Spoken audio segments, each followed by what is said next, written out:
Hello, everyone. Welcome to the Accepted Authority. I'm Andy Marmont. And I'm Greg Roworth.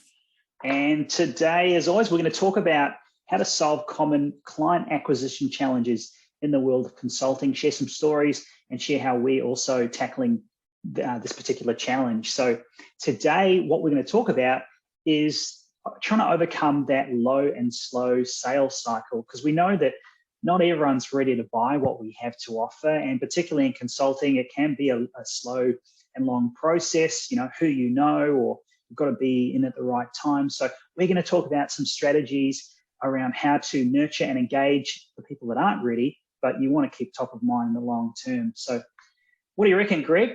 Where do you want to start? Yeah, well, I think as you've mentioned the buyer journey there, I think that's where a lot of consultants are often, leaving that whole process to the buyer and, being caught up in that long sales cycle that, the buyer will take you through. And often, if you're not taking control over that, the part you play in that buyer's journey, you actually are abdicating the whole process to your clients and get caught up in that competitive area where they're deciding whether you're right for them, or they're going to market and getting quotes from other people and looking at proposals from a whole range of people. My experience is having first of all understood there is such a thing as a buyer's journey, and it'd be worth explaining what that is, but being able to participate in that buyer's journey and actually become the authority through that buyer's journey is a very effective way to eliminate the competition through that process. So, would you like to explain what that buyer's journey is and the accepted, pathway that most clients go through before they make a decision? Sure. Yeah. Thanks, Drew. I think the simplest way to define it, there's sort of three different levels. First of all, there's the awareness level. So we need people to be aware of what you provide, and majority of people in your target market will not be aware. They might not be aware. They also might not be thinking about it. Or they could be aware of what you do. So the job at the very start is through the idea of doing content marketing, so creating resources and blog posts and in the webinars and things like this. It's about engaging and giving people value to understand, well, this is, I've never heard of Colin Curve, never heard of Business Firefight, but now I have. And they seem to be talking the same language as me. So first level is awareness. And then there's that consideration phase next. So they know what you do, they know who you serve. And then it's about basically assessing and seeing, well, are you the right fit for me? Are you the right fit for me now? Do you share the same values? Do you offer solutions for the problems that I have? And again, that can be in sort of different sorts of ways. Again, it might be for you, it might be a demo of your solution. It might be a strategy call to talk about challenges. It might be a workshop where you can offer some insight. So there's that consideration phase. It might be a resource, a research paper. And then the last one is really that, that conversion or that sold piece where they've gone through they've done their due diligence, and now they're at a stage where they're interested and they're ready to buy. Now, some people can go straight to that conversion. They're already, they're primed, they're ready, they've got their checkbook out. But quite often we need to go through that, developing that relationship, just like we would do offline. If we go to a networking event or a meeting, we have to do the same when it comes to our online space. So what do you reckon, Greg? Has that summed it up okay? Yeah, very well. Yeah, that's exactly right. And I think that, as consultants, we often have not really been aware of that process that our clients will go through before they come to us, and we're used to getting referrals. Now we're getting clients who've actually been through that consideration or the awareness phase, becoming aware that they actually have a problem in the first place, and then looking to become aware of what the solutions are, and then going through that consideration phase. And often that process involves, talking to other people they know about the problems they're having and help. Yes. And you'll get a referral. And so as a referral, and so you'll have that conversation at that ready to buy stage.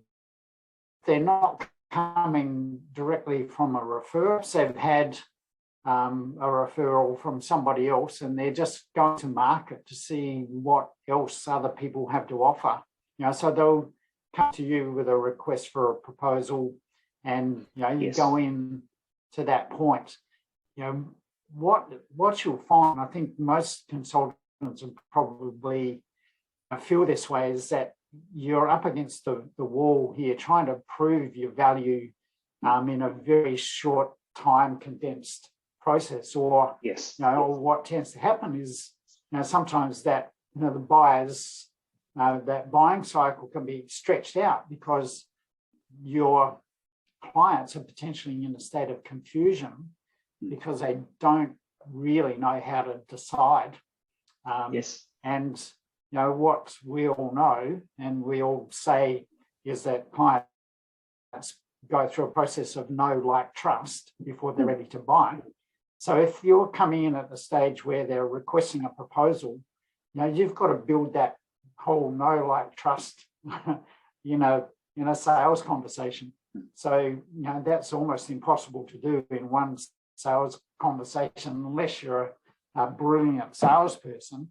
And I know from my perspective, I've never been a brilliant salesperson and able to go in and have a sales conversation and convert somebody straight away, unless I've participated in that buyer's journey along the way.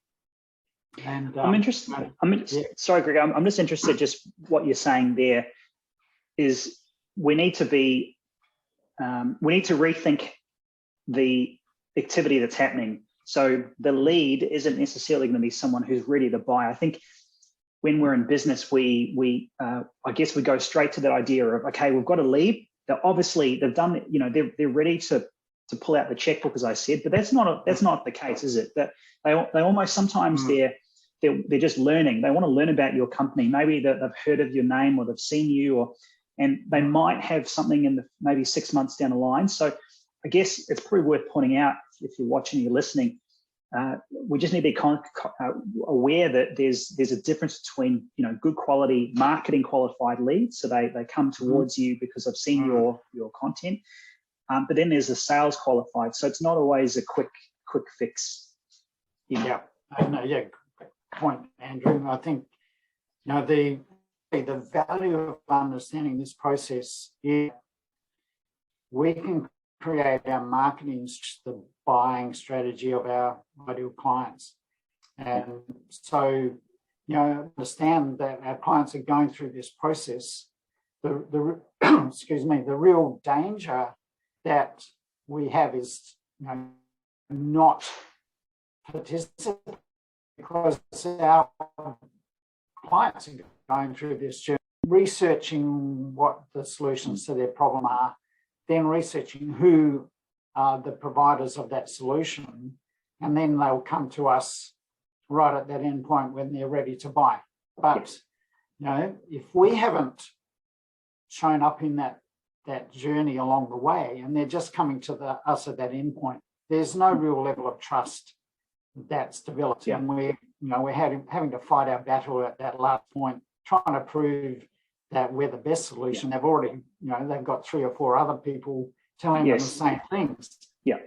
So the real key to this process is to take control of your whole marketing process by having content. And as you pointed out, there's content that we can provide on LinkedIn or social media or other venues, maybe through networking groups or whatever it might be. A website obviously plays part in this, where we're providing content the client's problems than about who we are. And the term for this in the marketing circles is entering the conversation that's already in the mind of the client. So they're not thinking Concurve, or they're not thinking business flight path at this point. They're thinking, I've got a real problem with X. I'm not sure how to solve this problem. So if our marketing content, which is not necessarily even marketing content, it's just educational content, where we're talking about how to solve problem X, that's going to capture the attention of our clients. At this stage, if we're saying Concurve does this, that, and the other for clients, it's not even relevant to them. They won't capture their attention because they're not ready for that message. They're ready for, how do I solve this problem? So if we're engaging them at that point of awareness of the problem and starting to become aware of the solution, and we're actually influencing their journey through that point, we start to show up as an authority in that area. With our content, we show that we actually understand them and know what they're going through. Then we can take them to the next point of consideration about what are the best solutions for that problem. And again, if we're in an educational framework, selling ourselves, we're again showing up as an authority who knows what we're talking about, rather than someone who's trying to sell our services. Exactly. And if I could share a quick story, I was chatting to a colleague of mine. I worked with him 10 years ago in a consulting firm, big consulting firm, and I reached out to him and said, "Hey, hope it's all going well. How's it going at your company? We're doing this at the moment, helping consulting owners grow through this system. Would you be interested?" And he said, the first thing that he said, and I haven't spoken to him for 10 years. He said, "I've been following what you do, and you're doing some amazing stuff." And when I spoke to him on the phone, he said, all the things that you're doing, part of that led me to this conversation here, because you're actually talking about the things that are in my alleyway. We talked about positioning, we talked about how to get your right value proposition, and that's all the stuff that I'd been banging on about for months and months, because it was obviously relevant to someone like him. And that circumnavigates the idea of, what do you do? How do you do it? How do you go about doing things? So in that little conversation, I think that it just illustrates that point. If you can really focus on, the top 3 or 6 things that your ideal client, your premium client struggles with, and then work out how you can tell those stories, then that's really the formula to build that awareness stage. That's right. Would you reckon, Greg? Yeah, totally. Yeah, absolutely correct. So, that's where you do get the attention of your ideal clients, by recognizing those 3, maybe 6 specific challenges they might have, or even the one main challenge that they're focused on. If you can talk about that in a way that I've heard it said, if you can articulate the client's problem even better than they can, then you are an obvious authority in that area, and so they will pay attention to what you have to say at that point, and will start to want to learn from you. So you actually influence that buyer's journey, because when they come across that sort of content, and fairly short content, because people don't have big attention spans, but if we capture their attention, and with a short piece of content, the response we want to generate from them is, wow, that was good. What else does that guy have to say? Yeah. And they'll go searching for the next thing, or ideally you even create a breadcrumb in that content that leads them to the next thing you want to take them to. That then educates them at the next level, and takes them through, well, if you've got this problem, here's this recommended solution. Yes. So, Yes. they will automatically follow that train of thought and want to know that solution from you. Now, when that solution makes sense and you position it in a way that's, again, not salesy, but educational, at the end point of that, you've virtually convinced them that this is the solution they need. Then they come to you with a checkbook in hand saying, yeah. And so that buyer's cycle, that buying cycle, through that buyer's journey, because you've positioned yourself as the authority, they see you as the authority across that journey to know you, like you, and trust you already before they even come to a sales meeting. And they can come virtually pre-sold, ready to buy, wanting to become a client, rather than you having to convince them that you're the best solution for them. They're already in that state of mind and coming to you, and sometimes begging to be taken on as a client. Wow, how good would that be? Assessing, not impressing. That's that position, the power position we talk about. That's all we've got time for today, Greg. So thanks again for joining us. Thanks everyone for watching. We've got another great topic next week. We're going to look at more of we're going to figure out what that topic is and make sure you come back to our YouTube channel, and obviously if you're watching this on LinkedIn. So Greg, where can we connect with you? Yeah, probably the best place is on LinkedIn. Just search for Greg Roworth on LinkedIn and I'll come up there. Business Flight Path is my business name. So you could also go to my website, businessflightpath.com, and I've got some good content on there that will probably talk about the specific problem that you might be having. Connect with me there. And how about you? Where can people connect with you? On LinkedIn at Andy Marmont, or our website is Concurve, CONQURVE.com.au. So thanks again. We'll see you next time.